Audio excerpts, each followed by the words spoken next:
Olá, aluno, olá, aluna. Vamos para mais uma aula de hermenêutica. Meu nome é Davi Robson, sou professor dessa disciplina e na aula de hoje nós vamos continuar falando a respeito da Bíblia como um texto. Essa aula de hoje é uma aula muito importante porque ela vai exatamente fechar a aula que você teve anterior a essa.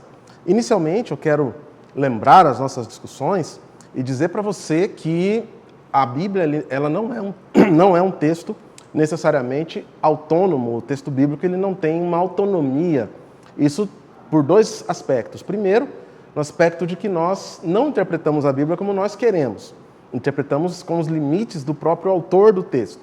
Um segundo ponto importante é que a Bíblia ela é escrita dentro de uma cultura, dentro de um sistema cultural muito importante. Portanto, o texto bíblico ele é produto de um longo processo histórico. A Bíblia é um texto escrito dentro de um processo histórico conhecido daquele ambiente, do autor e do receptor, mas que muitas vezes não é conhecido ao intérprete. Por isso, muitas vezes, os intérpretes cometem alguns erros com relação à interpretação da Bíblia, exatamente porque não compreendem o processo histórico da escrita da Bíblia, ou o fato de que a Bíblia foi escrita dentro de um longo processo histórico.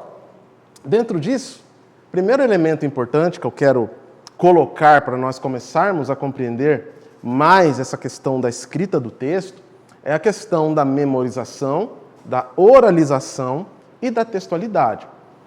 Portanto, o que a gente entende como processo bíblico? Primeiro, a memorização do texto.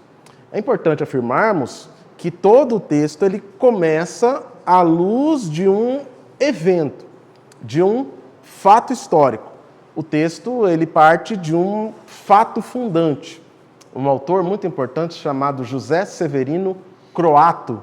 José Severino Croato. Ele diz exatamente isso, que o texto ele se inicia a partir de um fato histórico. Seja uma história, seja um evento, seja um evangelho, ou seja qualquer tipo de texto, mesmo uma carta, muitas vezes, essa carta inicia-se, portanto, de um fato. Portanto, a Bíblia é um texto de experiências daqueles autores e limitada ali ao seu ambiente. Esse momento nós chamamos na Bíblia, e a própria cultura hebraica trabalha desta forma, de transmissão oral ou oralização. O que é essa transmissão oral ou esta oralização? Quando um fato importante acontecia naquela cultura, este fato, e aí a gente precisa dizer que a revelação de Deus é um fato importante, as aparições de Deus são fatos muito importantes naquela história dos hebreus, essa história era memorizada e era transmitida de pai para filho de forma oral. Então, perceba, primeiro elemento importante é o próprio fato. Segundo, esse fato ele era memorizado. Depois, ele era transformado numa história, ele era oralizado para que ele pudesse ser, portanto, transmitido de pais para filhos. E assim, a relação do hebreu com a história era uma relação muito importante, porque a história era a própria revelação de Deus aos homens. Então, perceba que o texto ele não nasce diretamente do fato. Ele nasce da memorização, da oralização e um posterior momento onde esse texto, de fato, seria transformado em um texto. Então, isso é muito importante porque afirmamos que todo ser humano ele existe dentro de um limite cultural, dentro daquilo que a hermenêutica chama de existência cultural. O que é existência cultural? É a própria existência do ser humano. Nós existimos dentro de uma determinada cultura e nós não conseguimos sair desta cultura para uma outra cultura. Esta dificuldade é que encontramos muitas vezes na interpretação do texto, porque se trata de uma outra cultura. E inicialmente, para compreendermos como esse texto ele era escrito, nós devemos entender a relação do hebreu com a sua história, memorizada, e que foi oralizada, transformada em algo possível de ser transmitido, possível de ser contado. E aí então essa história era quase que eternizada dentro da memória daquele povo. Portanto, os hebreus é um povo que tem uma memória coletiva muito forte. E como ele não havia necessariamente ainda a escrita, por exemplo, nos primórdios do hebraísmo, da história dos hebreus, a escrita veio, a possibilidade mais aceita é que com Salomão é que o povo adquiriu a capacidade de escrita do hebraico, o povo guardava suas memórias as suas histórias pela sua própria memória.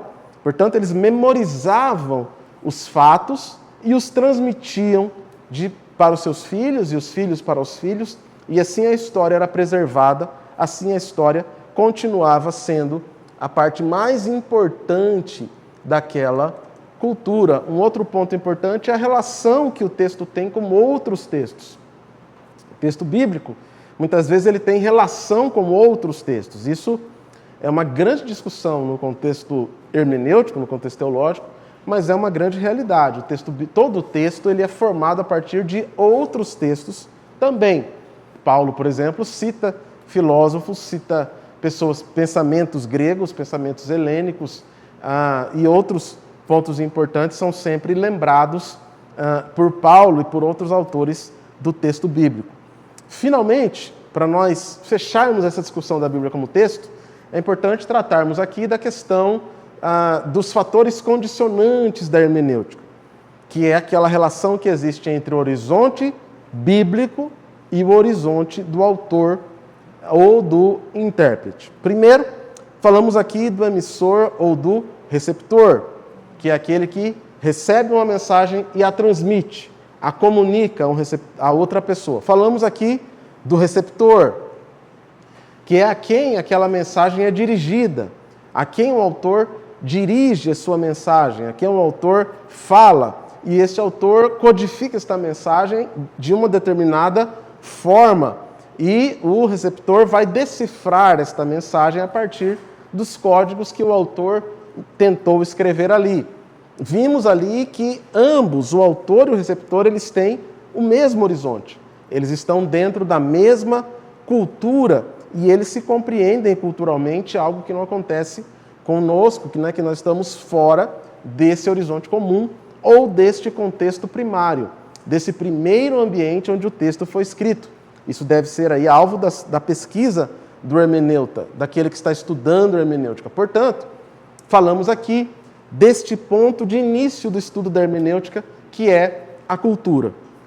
Nós devemos, então, interpretar a Bíblia a partir deste pontapé inicial, que é a própria cultura. Devemos entender a cultura como um acontecimento importante para aquele ambiente onde o texto nasce, e também a cultura como condicionante do próprio texto, que na verdade está ali fazendo nascer o texto e condicionando a interpretação, a linguagem, a cultura, a cosmovisão de todo o texto bíblico. Portanto, devemos interpretá-lo à luz da sua cultura. Então, nós temos aqui o horizonte bíblico e o horizonte contemporâneo, que é quando nós atualizamos este texto para a nossa cultura. É óbvio que existe aí a questão da tradição eclesiástica. Todos nós recebemos determinados conteúdos, quem sabe denominacionais, ou nas nossas primeiras experiências, que muitas vezes condicionam a nossa interpretação do texto, porque já chegamos condicionados ao texto. E nesse sentido é que nós devemos chegar ao texto de forma livre, tentando não impor ao texto a nossa verdade, mas deixarmos que o texto fale por si mesmo. Deixarmos que a verdade do texto encontre a atualidade, encontre o ambiente em que nós estamos, para que nós possamos, então, comunicar a verdade do texto de forma fiel ao pensamento do autor, mas relevante ao nosso contexto histórico, para os nossos ouvintes e para aquelas pessoas que precisam de respostas para as suas questões diante da Escritura Sagrada. Portanto, em todo texto há um adiante. Nós não podemos esgotar o sentido do texto à sua primeira produção. Nós não podemos esgotar o sentido do texto ao seu próprio momento de produção. Devemos sempre trazer, contextualizar e aplicar o texto. Mas fechando essa discussão, nós fazemos um discurso sobre o discurso. Falamos algo sobre um discurso, ou discurso sobre discurso. Então, o conceito também do José Severino Croato a respeito da hermenêutica. E nesse sentido é que o discurso que fazemos é sobre um discurso anterior ao nosso. Quando falamos sobre o texto, estamos falando sobre alguém que falou a respeito de uma revelação de Deus.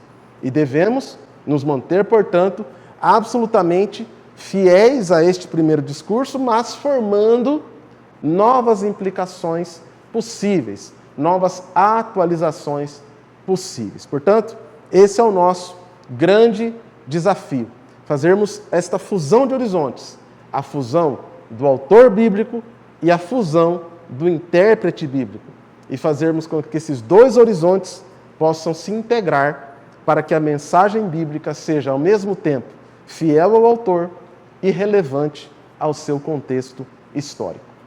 Até o próximo vídeo, até a próxima aula. Bons estudos para você e até o próximo vídeo.